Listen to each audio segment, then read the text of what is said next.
Hi, I'm Kanan Chandran, the publisher of StormAsia.com, and this is the WED Web Chat, the Wednesday Web Chat. Thank you for being at today's session, which I think is going to be an interesting one. It's the issue of being scammed and being a victim of phishing and other sort of digital activities, which are on the wrong side of the fence. I think since the dawn of mankind, there's always been some scheming or plotting going on. People are always after something, be it for greed or power or lust, trying to address inequalities or just looking at needs and wants.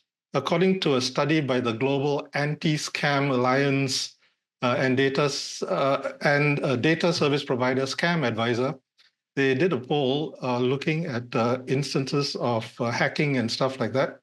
And between August 2022 and August 2023, more than US $1 trillion was stolen by scammers. Now, on average, victims in Singapore lost the most money of all of the countries that were polled. They lost around US 4,000 per victim. Are we too trusting as a nation, as people? Maybe, but there could be other reasons. Many of it could also be the fact that the countries at the top are more of the affluent countries doing quite well. So, of course, you'd be a prime target.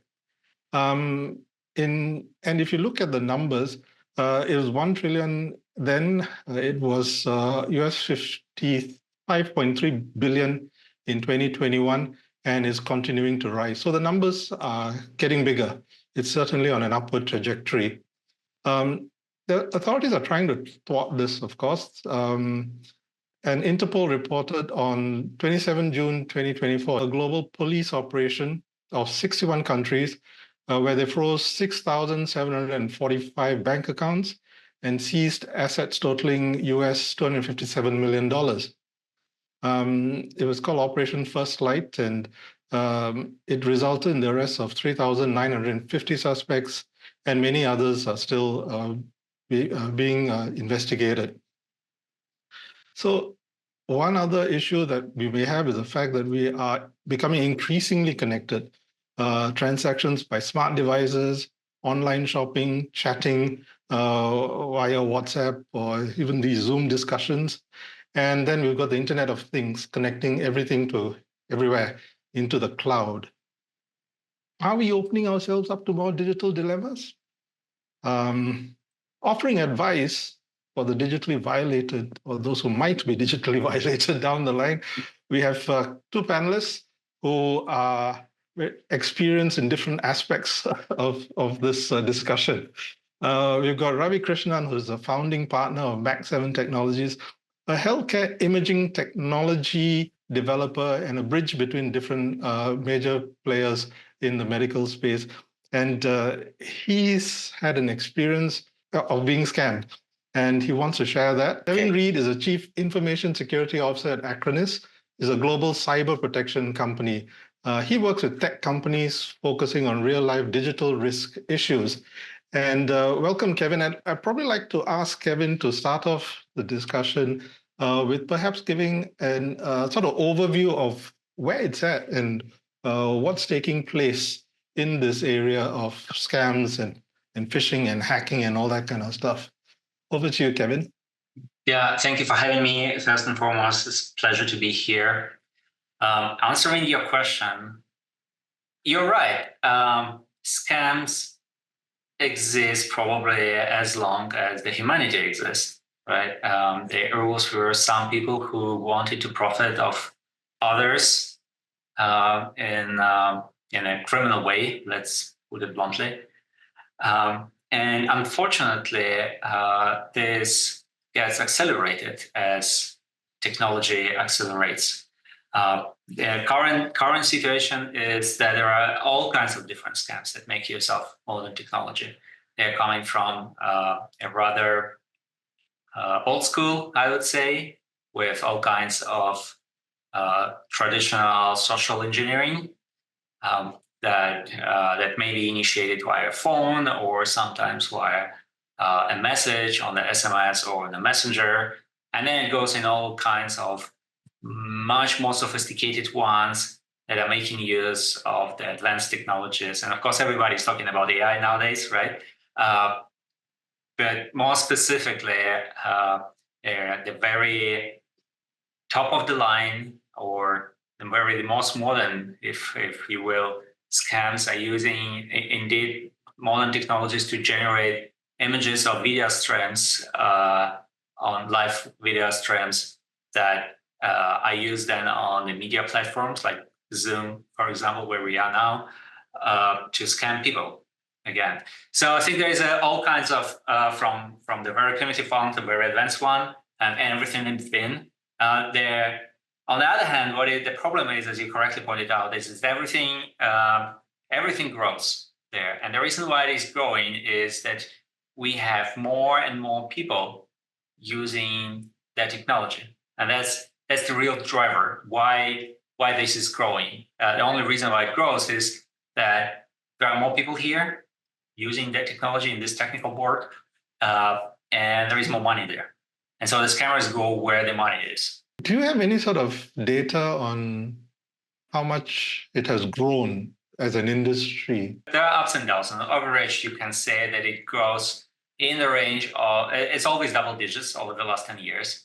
So it grows in the range of 15 to 25-ish% a year. The growth is really large, and it's really getting dangerous. And as the statistics that you've shared, it really goes into the range of billions and trillions of damages. Ravi, just coming back to you, had a situation.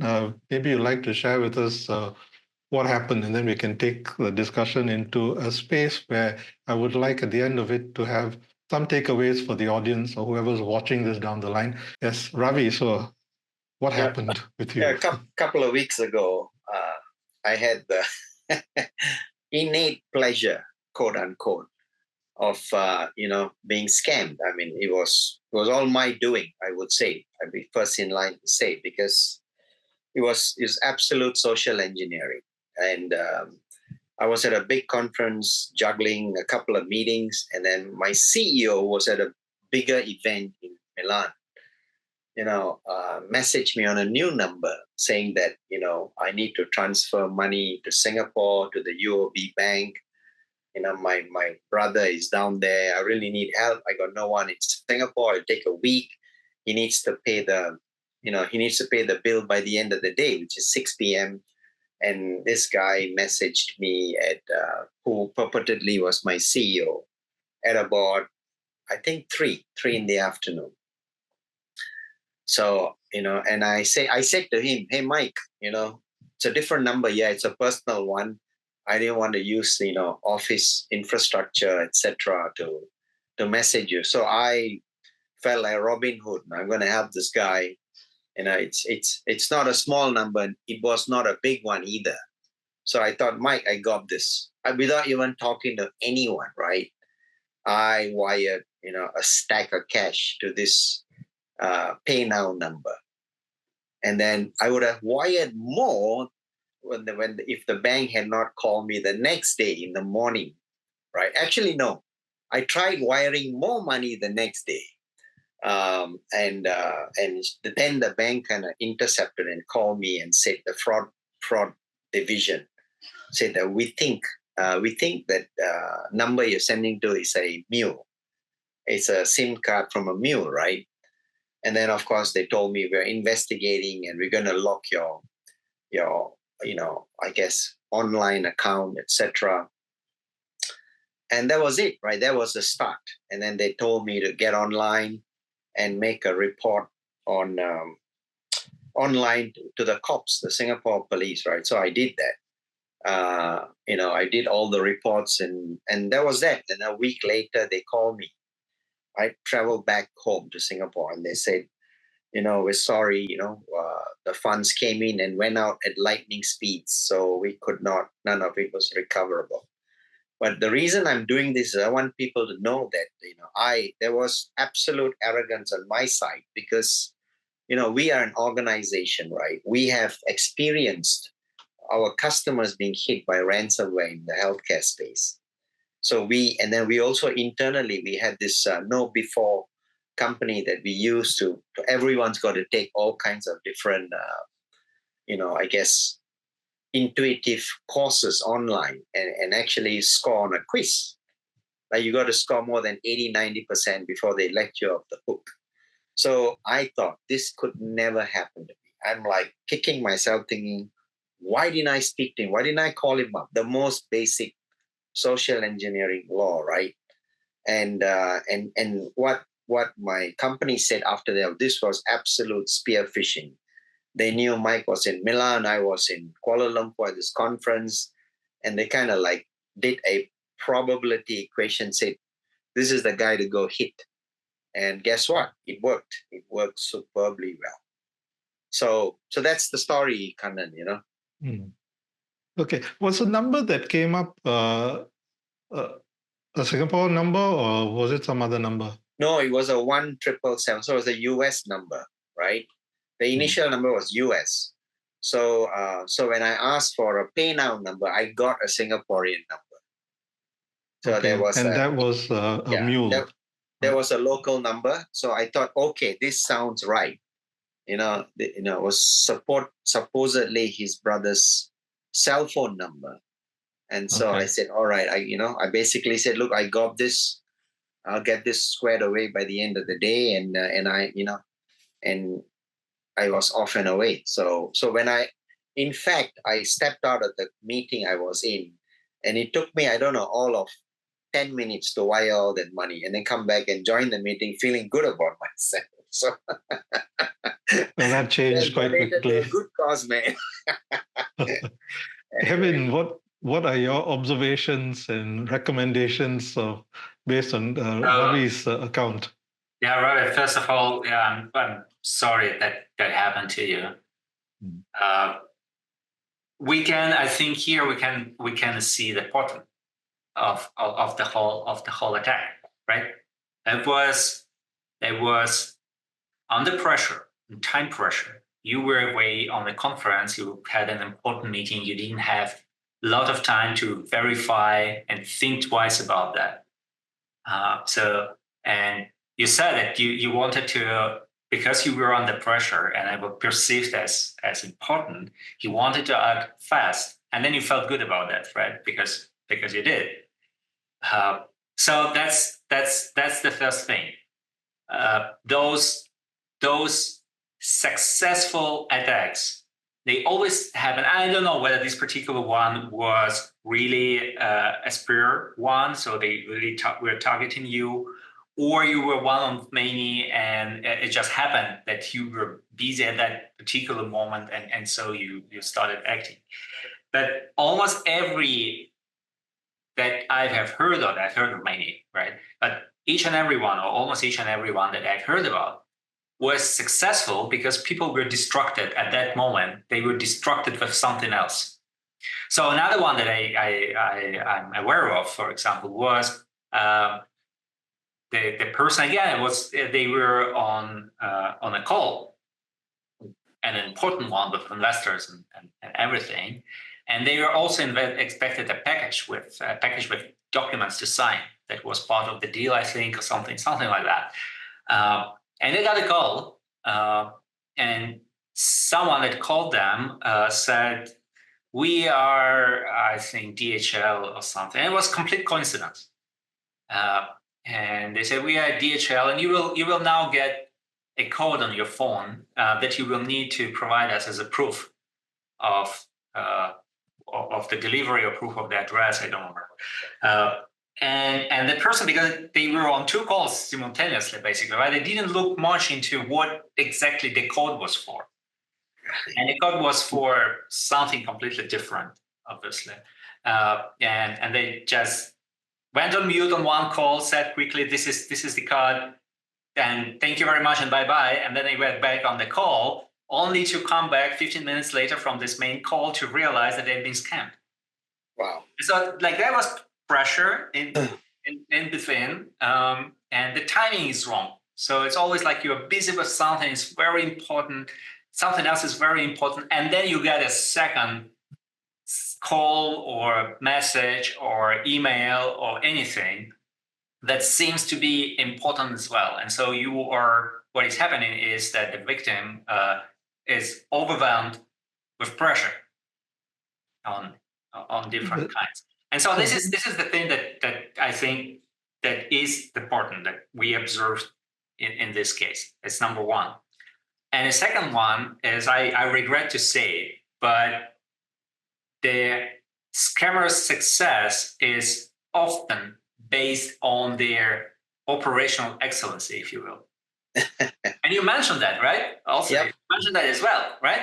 The money came and were gone in minutes or whatever. So before anybody was able to react.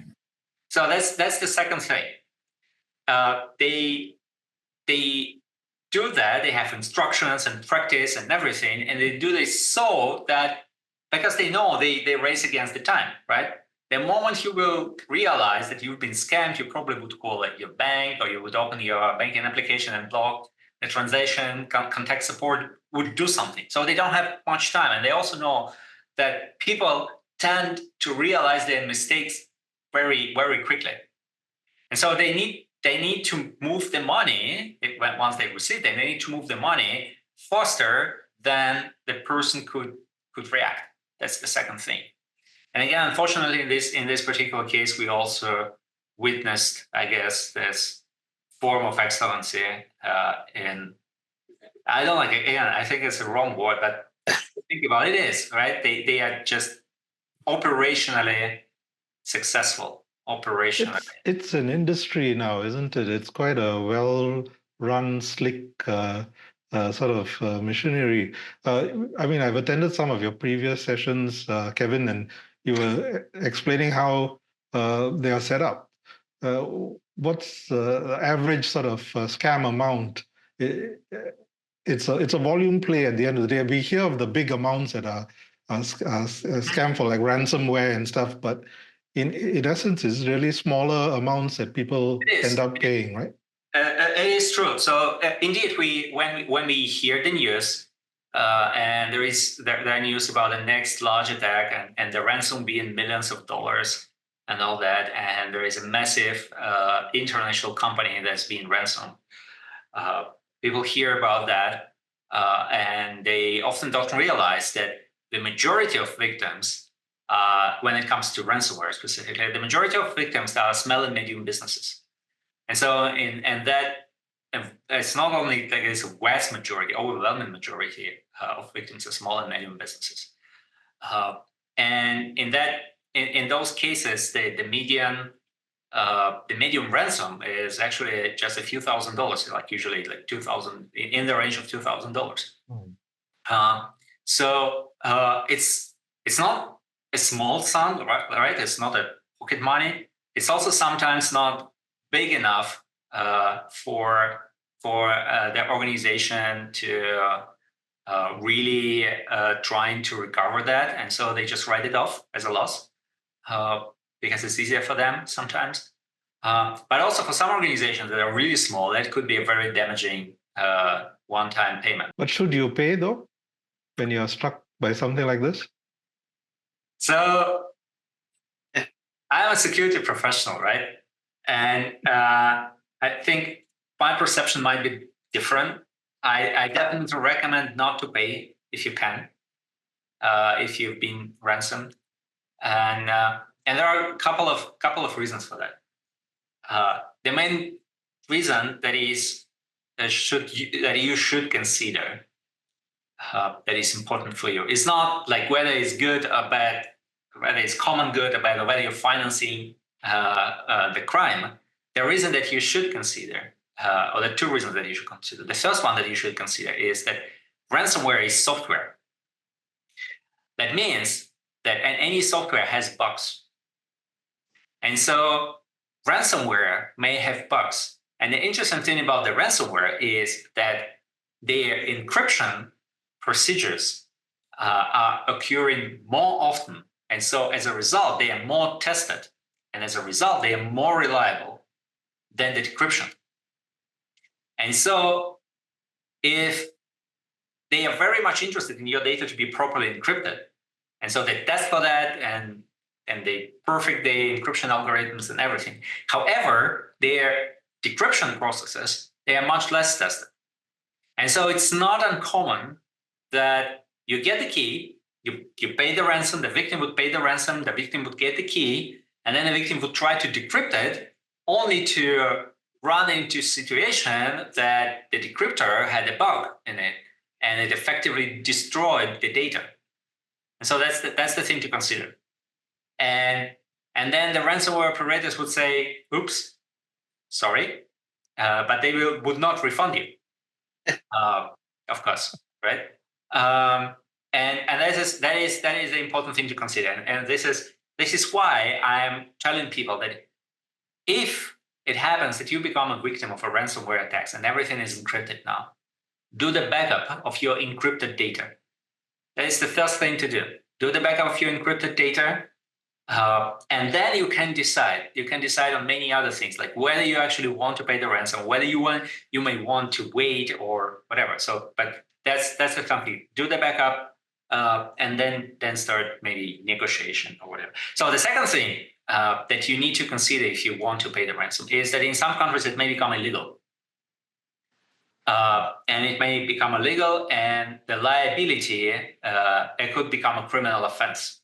So you would be personally liable, not the organization would be liable. You would be personally liable for participating into financial crimes or financing criminal organization or terrorist organization. You never know what exactly it is. So that's the second one. As I said, my recommendation is not to pay. But even if you choose to, please consider those two things. But also, I think you raised another point about who are you actually paying, right?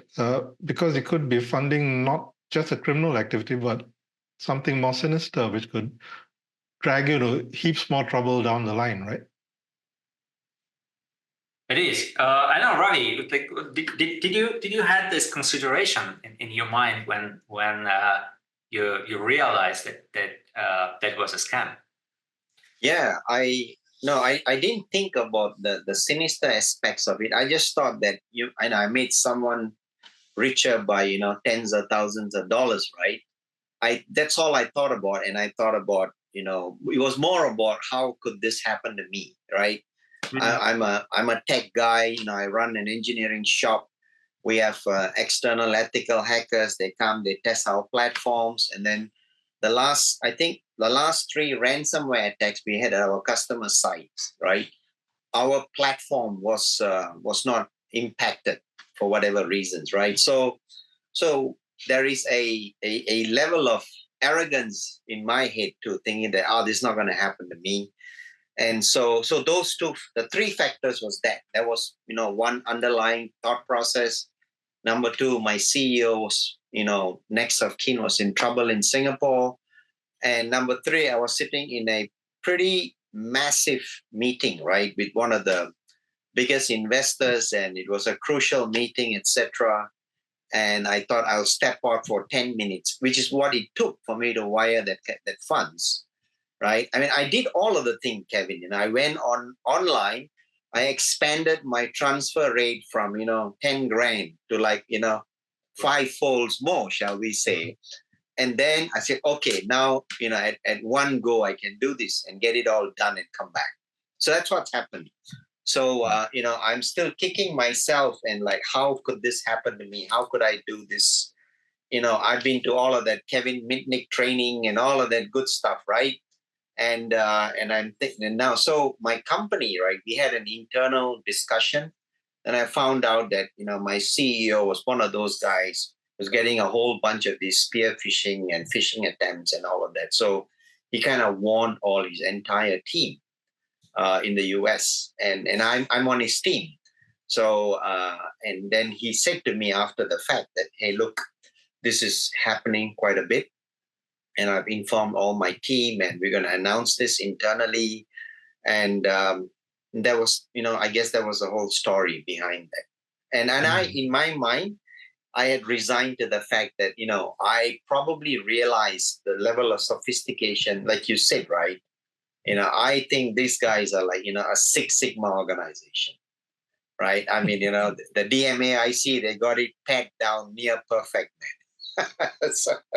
And it's heartening to hear that, right? Like, you wouldn't want to prize them for that, but when you look at how slick they are, how slick operation is, yeah. Yeah, you got to call it like it is, right, Kevin? So that it doesn't happen to the next guy, right? So I respect the talent behind this, though it's not legal, it's bad. I got burned, but I still think that we should all respect that talent, or morbid respect, if you will, for what was done. So it could happen to anyone, let alone poor retirees on the net. Oh yeah. Who are more prone to these sort of attacks and are likely to become victims of it? Is there any sort of demography for that sort of with that sort of data? So I must say I know the public statistics that there's definitely a shift towards scamming more senior people. Not only because they are not maybe not great with technology. The thing is that, like, I think the internet has been with us for almost 30 years now. So our senior people is us now. Right? That's true. you nailed it, man. We are all potential victims. We are those old men. Right. So, but anyway, it is true that the attackers tend to target more senior people, and there is the aspect of them being less familiar with the technology. But also the important thing is that those people just have more money on average. They have more money, or they command more money. So they may have executive positions in large organizations, or they may have the right of approval for financial transactions and things of that matter. So they are definitely more attractive target. However, I must say there is another demographics that is very attractive to scammers, and those are the Bitcoin millionaires. And there are stories and stories and stories of the people who just happen to be there. They are usually on the younger side, and they happen to become millionaires, or like become very rich because of some kind of cryptocurrency growth, and then they get scammed, and they got scammed of their money, and that happens even faster because the usual vector of attack there is that the attackers tend to compromise one of their devices in one way or another, and there are different situations. But let's talk the very simple one, the most simple one, that they somehow managed to install a remote access Trojan on their computer, and then they found their Bitcoin wallet file. So the file with the Bitcoin private key, and that's the end of the game. So they did the Bitcoin private key file, and then they start the transaction. And with Bitcoin, which is, as you know, there is no bank to call to. So once the transaction is over and it's committed to the blockchain, that's it, and you can do nothing about that. And so that's another demographics that is being targeted explicitly, and they're being scammed, they're being attacked in various ways. Okay, when I was doing some research on the topic before the session, spoke to a few people, and I was quite surprised at the number of people who had actually been hit by some scam or other. Just a few I want to raise and maybe get some understanding of how it could have worked and what can be done to prevent it. One was from a friend who'd tried to sell something on Carousel, and immediately got a response from a potential buyer who said that they agreed on a price. He said the funds were transferred. When my friend checked, it wasn't transferred. There was nothing. So then did some other. It was a bit of a to and fro, and then he said, "Look, let me send an email with a link," which my friend clicked on, and then suddenly got a bank alert saying that money was being taken from the account. At which point she sort of shut that down and probably saved herself a lot of grief by acting very quickly. So these sort of things, I guess you need to be alert and aware of what you're doing. Again, there was an issue of distraction because my friend was doing something else at the same time when that came through. Right. So I guess this is quite a common occurrence when it comes to this sort of hacking, this sort of spamming and scamming, right? Would you say that?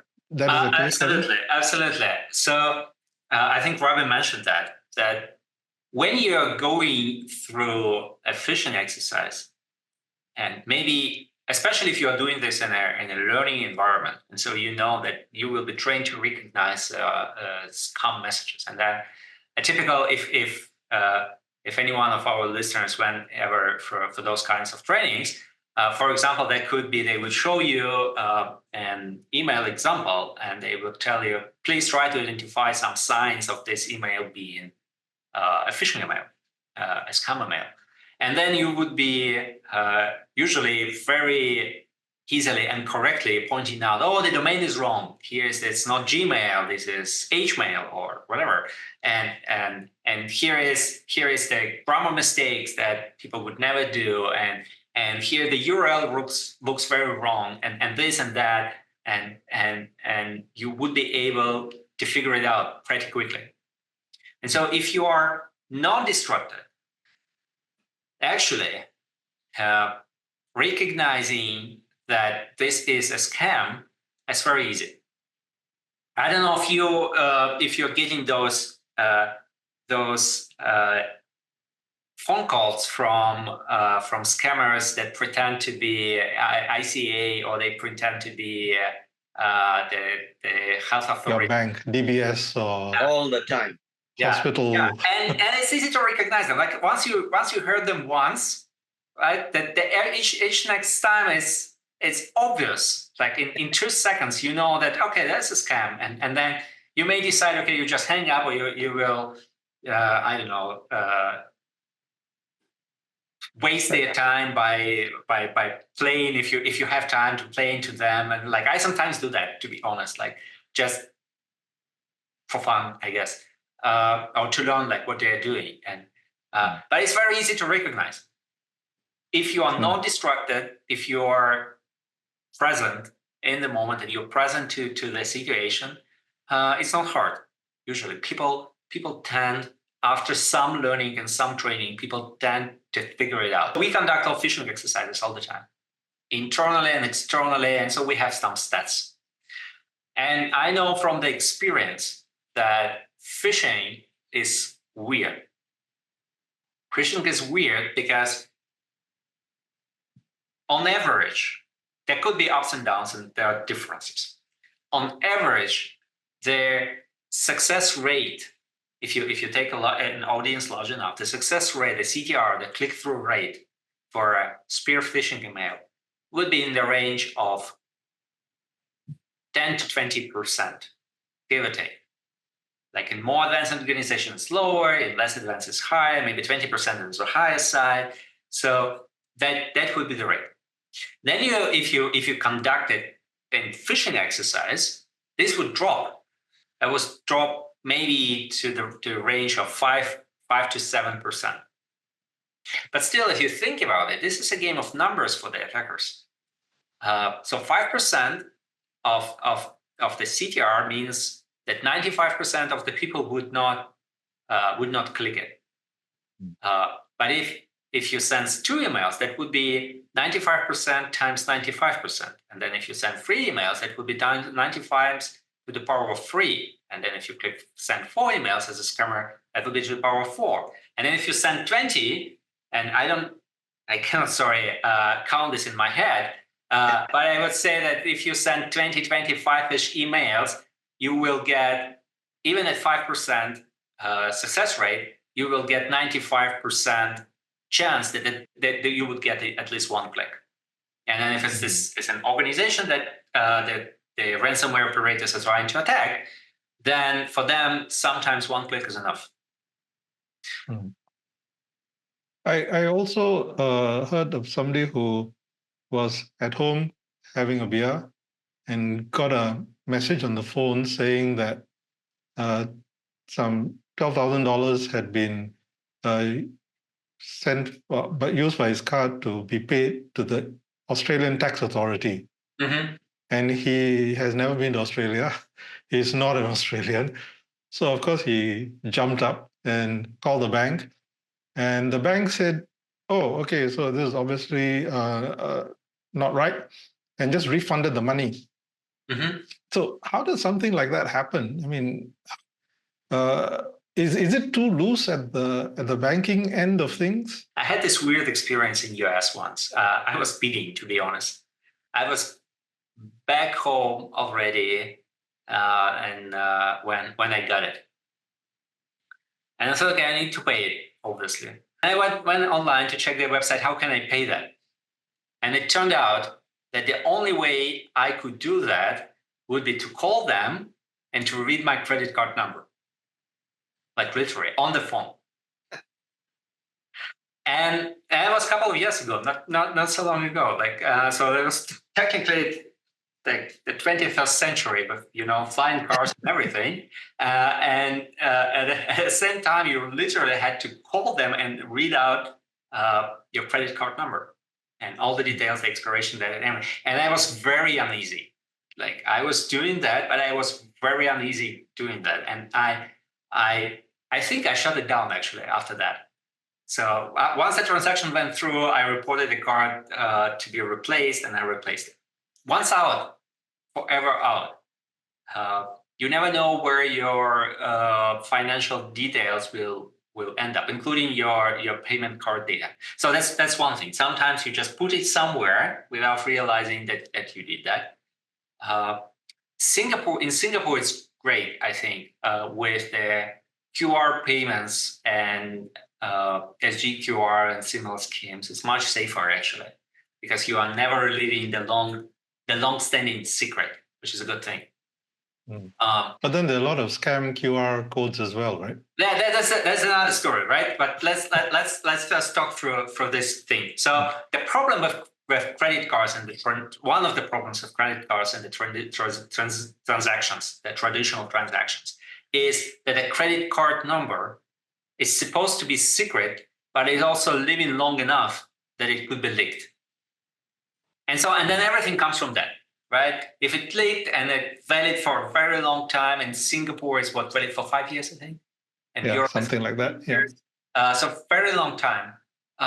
And you can only realize that it happened if the transaction has been detected. And in Singapore, it's also fun that banks don't inform you of every transaction. They only do that if they think that transaction is somehow unusual in some way. Only then they would send you an SMS or something. And so sometimes, and again, I've seen that happening, sometimes the criminals would get a card number, victim's card number, and they usually buy them in chunks, right? Hundreds card numbers or 1,000. And then they do microtransactions. They are not large enough to trigger any kind of alert. But because again, it's for them, this is just a game of numbers. They get like $5 here, $10 there, and then at the end of the game, it pays off. So I think that's also a problem. Yeah. The last example was somebody who has a business, and the accountant got a message, an email from the owner. Purportedly from the owner saying that, I want to transfer $120,000 to this account in China, in Hong Kong, Mm-hmm. right? And so, although they spoke, this issue didn't come up, and the accountant went and transferred the money. The following day, the owner traveled, went overseas, and then another email came saying, "Oh, for this investment thing, we need the second payment of $120,000." And so, although they spoke, I think it was very unclear what the money was for, and I think the owner was also quite busy. So the money got transferred. Then the third request came, and by which time the owner had come back. And then the accountant said, "Oh, why are you making all these payments for?" I said, "What payments? I didn't authorize anything." So then quickly called the bank and stopped that, and tried to track it down. So the owner actually went to Hong Kong because he was going to a bank there, and went to a police station there, which was like a neighborhood police station. And they said, "Oh, the money is gone. We can't do anything about it, but we think we know who it is. But we have to wait for them to act again and use that account again before we can do anything." But essentially, it's a write-off. And maybe you might hear something back from us in 5 years. And this was maybe 2 years ago. So the thing was, this email looked very legitimate. Mm-hmm. So how do you prepare for something like that? What should you be mindful of? What should you be alert to? Ravi, you went through KnowBe4 training. What did they teach you? What did they? Yeah, exactly. Yeah, they told me to look out for these signs, right? Anything that's urgent, anything that. So the first rule book is speak to someone, speak to a warm body. Make sure you're talking to the person who's making the request, right? And if you're not sure, report it internally to your security people, etc. And so mine was a WhatsApp text, right? So I kind of you're right. I was superbly distracted. My mind, I was in this big meeting and I needed it to go well. And so I thought that I've scored on both sides. I'd scored to take care of, my CEO's, family member and also the business. So the juggle was at that point, Kevin, the transfer to me was actually a no-brainer. This meeting was everything, right? Mm-hmm. And only when the next morning, right, like I said, I didn't stop there. I think I got up at 7:30, hit the gym, came up, saw another text, and I said, "Okay, I'm gonna, send another, I think 12,000 or something." Mm-hmm. And that transaction actually failed. And in 5 minutes, somebody from the fraud section of the bank called me and said, "We think," then, the whole story, "we think this is a mule SIM card and, blah, blah, blah." So I'm like, oh, so it was the number 4th attempt for me to send that money. So even the next morning, I was in very relaxed state, right? But I was in the same train of thought. There was this guy in hospital. He needed help, and I'd done a great job, right? So I was still on that until the bank called me, and then all the alarm bells went off. I'm like, oh man, So that's what happened to me. I mean, and I just think that I dropped my guard because there was two things, right? One was the meeting was business-wise was extremely important. Mm-hmm. And this was a next of kin of a close friend. My CEO and I were pretty good buddies. So I thought I'm looking out for him. Okay. So, but the meeting I was in was much bigger than this. And this was a small transaction for me. And I thought I'll just make it. So that was what kind of precipitated the whole thing.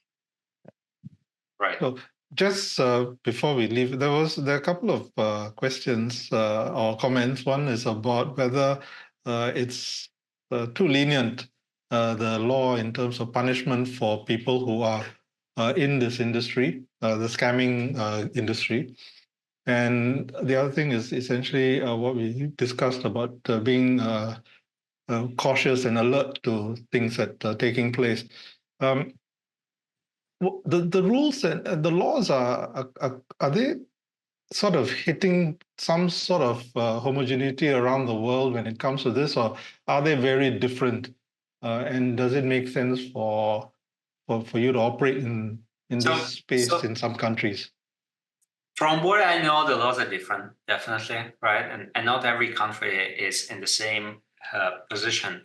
And also in some countries, there are no laws specific to online crime or online enabled crime, right? The crime is still a crime. The scam is still a scam. And so it's not necessarily important to the lawmakers or to the judges whether it was committed using some technology or it was committed using, I don't know, plain and all telephone. Having said that, there is another problem with that. So the mules, they sometimes are non-suspecting of what they are doing, and there are different schemes that lure people into that industry before they realize that they commit a serious crime. And so, like, for example, a rather common, it used to be a rather common example, I don't know what is the situation now, it used to be a rather common example when people would be hired to work as a remote accountant or something like that, and they would be on a weekly rate often. And so the first week went just fine. They would be doing some weird things, not much. And then they would get a request to transact money through their own account for speed. Usually they would say, okay, it just would go faster. Can you just send it here? Like, you will receive that money. Can you just send them there and just through your account? And without them realizing that they are actually committing a crime. And so sometimes also, like in other schemes, they think, okay, that might be tax evasion, and it's not as serious as not as serious thing. So they may know that they're committing a crime, but they might be thinking that it's not a serious one, not a big one. Like, all I do, I just receive the money and I'll send it further, and like it's not a violent crime, right? And anything. So they are sometimes in a way being lied to, and they are a victim in a way. And I think that, frankly speaking, education here is often as important as punishment. So because people are not suspectedly participating in that kind of crime, and so I think sometimes the participant was unsuspected criminal, so they didn't know what they were doing. Like you always can claim that, like, you should know better, you're grown up and all that, but let's be frank, sometimes people don't put too much attention to that, and so this is how they become victims of that. Okay. So there should be differentiation. Okay. So as a parting gift to all those listening to this session, any sort of advice that you would like to share with whoever's going to be watching this? I would say be mindful. Whenever something is urgent, try to pause for 10 seconds, maybe talk to someone before doing something that is related to money. And often there's like 10 seconds or 1 minute or 5 minutes, they won't matter in real life. And then you can make the right call. So this is I think that would be my advice to anyone. Again, I'd like to stress that it's not hard to recognize this is a scam in the hindsight. Unfamiliar number, the pressure, and all this. If you think about it next time, maybe you would be easier. It would be able to recognize it. And so pausing, thinking about it, thinking it through, definitely will help. Okay, thanks, Kevin. Ravi? No, I think I agree with Kevin 100%. Right? Unless you're a cardiothoracic surgeon, nothing's ever that urgent. So just stop, think before you take the next step or take the next click. Okay. Ravi and Kevin, thanks for sharing knowledge and experience. And thanks for the questions as well from and the comments from the audience. I suppose at the end of the day, we all live very busy lives, even though we may be in that older generation, as Kevin quite pointed out. But we still manage a lot of things. We still juggle too many things. So it's very easy to get caught up in something unexpectedly, unawares. So maybe be more skeptical. Just pay a lot more attention to things that are important. Drop other things if you have to. And Ravi, as you quite rightly pointed out, call. There's nothing wrong with actually making a call to somebody. You don't have to always be texting everyone. Call, talk to the person, see whether it is a situation or not. Yeah. Two simple steps may help. Sometimes, meanwhile, things are progressing at such a pace you don't know what's around the corner, what new tricks will come up. But you just have to stay alert.